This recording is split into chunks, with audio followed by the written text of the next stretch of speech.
राष्ट्र विरोधी गतिविधियों में शामिल और आतंकवादियों के मददगार गवर्नमेंट एम्प्लॉइज के खिलाफ जम्मू कश्मीर एडमिनिस्ट्रेशन ने शनिवार को बड़ी कार्रवाई करते हुए एक साथ 11 कर्मचारियों को गवर्नमेंट सर्विस से टर्मिनेट कर दिया। इनमें आतंकवादी संगठन हिजबुल मुजाहिदीन का संस्थापक और चीफ सैयद सलाउद्दीन के 2 बेटे भी शामिल हैं। आपको बता दें कि सैयद सलाउद्दीन कश्मीर का रहने वाला है, लेकिन इस समय वह कभी पाकिस्तान तो कभी पीओके में घूमता रहता है। वह यूनाइटेड जिहाद काउंसिल का भी प्रमुख है। यह संगठन जैश ए मोहम्मद और लश्कर-ए-तोयबा ने मिलकर तैयार किया है। आपको बता दें कि 21 अप्रैल को जम्मू कश्मीर सरकार ने विभिन्न गवर्नमेंट डिपार्टमेंट्स में बैठे देश की एकता, अखंडता, सुरक्षा के खिलाफ काम करने वाले कर्मचारियों की पहचान करने, उनसे संबंधित मामलों की जांच और उन्हें सर्विस से टर्मिनेट करने के लिए 5 सदस्यीय स्पेशल टास्क फोर्स गठित की थी। Additional director general police CID को इसका प्रमुख बनाया गया। एसटीएफ की सिफारिशों के आधार पर चीफ सेक्रेटरी की अध्यक्षता वाली समिति को देश विरोधी तत्वों की संविधान के सेक्शन 311 के तहत बिना किसी सुनवाई के सर्विसेज समाप्त करने का अधिकार है। केंद्र शासित जम्मू कश्मीर प्रदेश में कई बार सरकारी अधिकारी और कर्मचारी प्रत्यक्ष परोक्ष रूप से आतंकवादी संगठनों के साथ जुड़े हुए पाए गए हैं। अपनी ऊंची पहुंच और राजनीतिक प्रभाव के चलते ये तत्व कई बार कानून के शिकंजे से बच निकलने में कामयाब भी रहे हैं।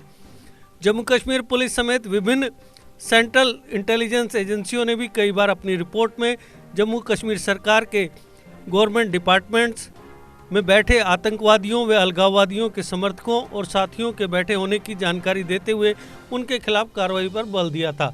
हाई लेवल सोर्सेज के मुताबिक जम्मू कश्मीर में सीआईडी ने ऐसे 500 के करीब अधिकारियों कर्मचारियों की लिस्ट बनाई है जिनके खिलाफ देश विरोधी गतिविधियों में शामिल होने के पक्के सबूत हैं।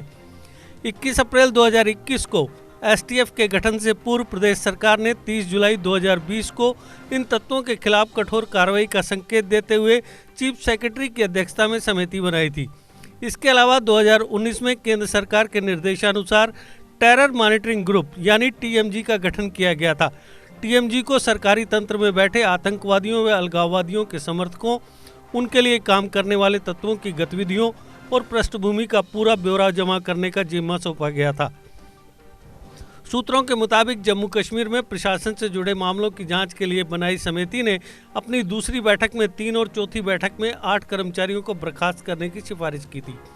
ये सिफारिशें संविधान के दिए प्रावधानों के तहत ही की गई थी। चौथी बैठक में जिन 8 कर्मचारियों को बर्खास्त करने की सिफारिश की गई उनमें 2 कांस्टेबल हैं। वे विभाग में रहते हुए आतंकवादियों को जानकारी देने के साथ साथ रसद भी पहुंचाते थे। सूत्रों के मुताबिक कांस्टेबल अब्दुल राशिद सिगन सुरक्षा बलों पर हमले में भी शामिल था।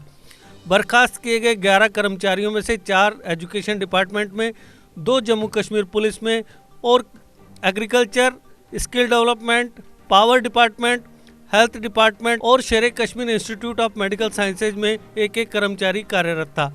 ये सभी अपनी अपनी जगह पर नौकरी करते हुए आतंकवादियों की मदद करने का काम करते थे। काफ़ी दिनों से पुलिस की तरफ से गुप्त जांच की जा रही थी। जांच के बाद रिपोर्ट एडमिनिस्ट्रेशन को दी गई और उसके बाद कार्रवाई की गई है। मोस्ट वांटेड आतंकवादी सैयद सलाउद्दीन के बेटे सैयद अहमद शकील और शाहिद यूसुफ टेरर फंडिंग में शामिल थे। एनआईए की दोनों पर नज़र थी। वे हिजबुल मुजाहिदीन के लिए हवाला के जरिए रकम जुटाने और ट्रांसफ़र करने के काम में शामिल पाए गए। 45 साल के शाहिद यूसुफ को एनआईए ने 2017 में गिरफ्तार किया था। वह एग्रीकल्चर डिपार्टमेंट में तैनात था। एनआईए ने आरोप लगाया था कि शाहिद फरार आरोपी एजाज अहमद भट्ट से इंटरनेशनल वायर मनी ट्रांसफ़र के जरिए फंड हासिल करता था। शाहिद भट्ट के भारत में कई लोगों से कॉन्टैक्ट सामने आए थे, उनमें एक शाहिद यूसुफ भी था। उसे फ़ोन के जरिए मनी ट्रांसफ़र के लिए कोड दिया जाता था। सलाउद्दीन के दूसरे बेटे सैयद शकील यूसुफ को 2018 में गिरफ्तार किया गया था। तब श्रीनगर में उसके घर पर छापा मारा गया था। वह श्रीनगर के एक सरकारी अस्पताल में लैब टेक्नीशियन था।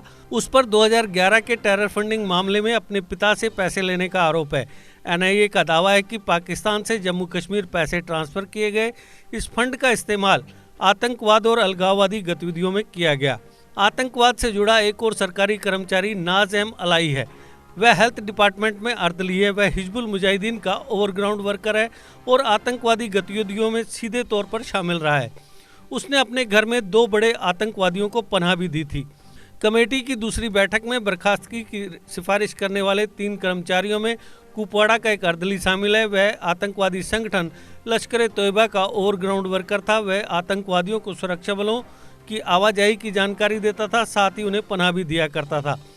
इसके अलावा अनंतनाग जिले के 2 टीचर अलगाववादी संगठन जमायत-ए-इस्लामी और दुख्तरान-ए-मिल्लत की विचारधारा का समर्थन करने और उसका प्रचार करने सहित देश विरोधी गतिविधियों में शामिल पाए गए।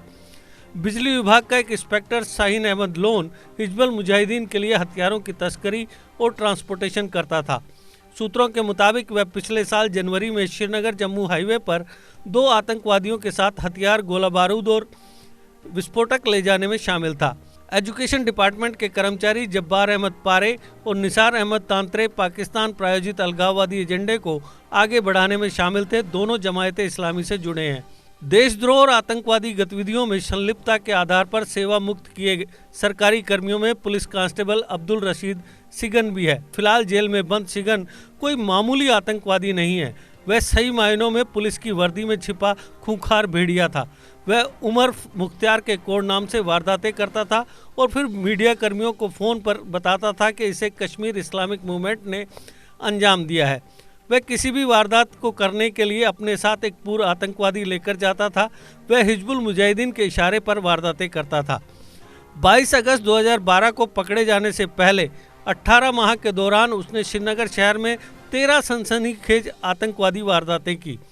बटमालू का निवासी सिगन 1998 में पुलिस में भर्ती होने से पहले एक आतंकवादी था। जब वह पुलिस ट्रेनिंग कर रहा था उस वक्त वह पकड़ा गया। उसे पब्लिक सेफ्टी एक्ट के तहत बंदी बनाया गया। इसके बाद वह रिहा हुआ। 2002 में अदालत के ऑर्डर पर पुलिस विभाग में बहाल हो गया। उसकी पुनर्बहाली में डीआईजी रैंक के एक तत्कालीन अधिकारी का नाम लिया जाता है। सिगन को बाद में पुलिस के सिक्योरिटी विंग में तैनात किया गया। जनवरी 2011 से 22 अगस्त 2012 को पकड़े जाने तक उसने जो वारदातों को अंजाम दिया उससे पूरा सिक्योरिटी सिस्टम हिला हुआ था। उसका कोई सुराग नहीं निकला था। वह बांडीपुरा के तत्कालीन एसएसपी बीए खान के मकान की सुरक्षा में तैनात था। जब उसे सीमा पार से वारदात का ऑर्डर मिलता था वह ड्यूटी से गायब होता और फिर लौट आता।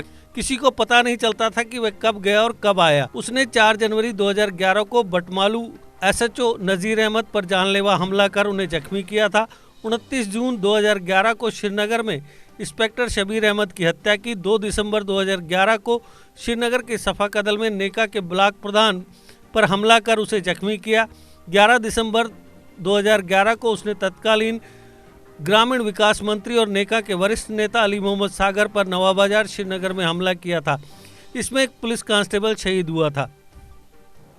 24 दिसंबर 2011 को उसने नेका नेता बशीर अहमद की धोबी मोहल्ला बटमालू में हत्या कर दी थी। सुगन ने 17 मार्च 2012 को सूफी विद्वान पीर जलालुद्दीन की बटमालू में हत्या का प्रयास किया था।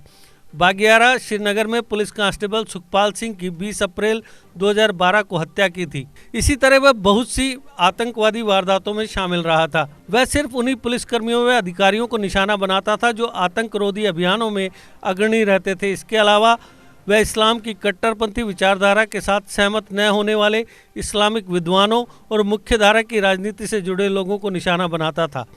ऐसा नहीं है कि जम्मू कश्मीर में पहली बार राष्ट्र विरोधी गतिविधियों में शामिल सरकारी कर्मचारियों के खिलाफ कार्रवाई की जा रही है।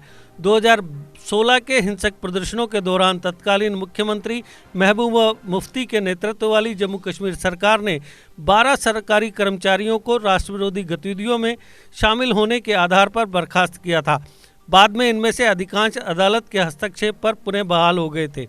27 फरवरी 1986 को तत्कालीन राज्यपाल जगमोहन ने प्रोफेसर अब्दुल गनी भट्ट, प्रोफेसर अब्दुल रहीम और शरीफुद्दीन को राष्ट्रीय एकता व अखंडता के लिए खतरा बताते हुए जबरन सेवा मुक्त किया था। प्रोफेसर अब्दुल गनी भट्ट ने बाद में मुस्लिम कॉन्फ्रेंस का गठन किया। वह हुर्रियत कॉन्फ्रेंस के चेयरमैन और स्पोक्सपर्सन भी रहे हैं।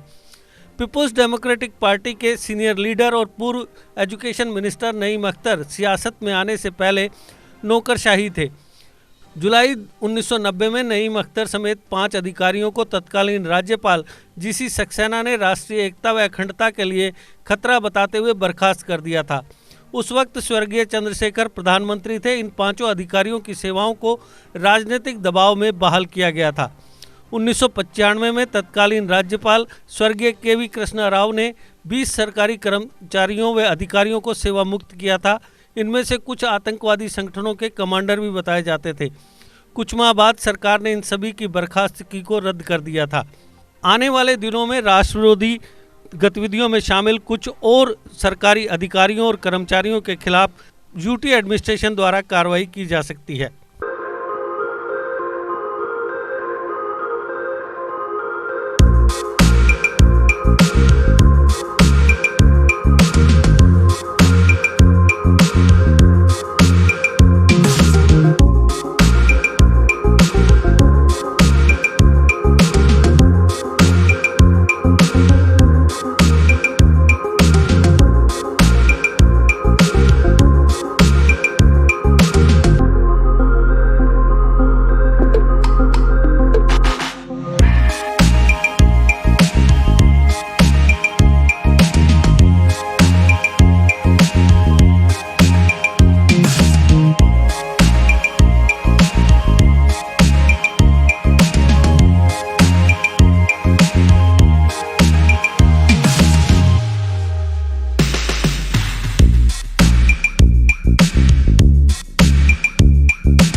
जीके अपडेट रहे हमारे साथ।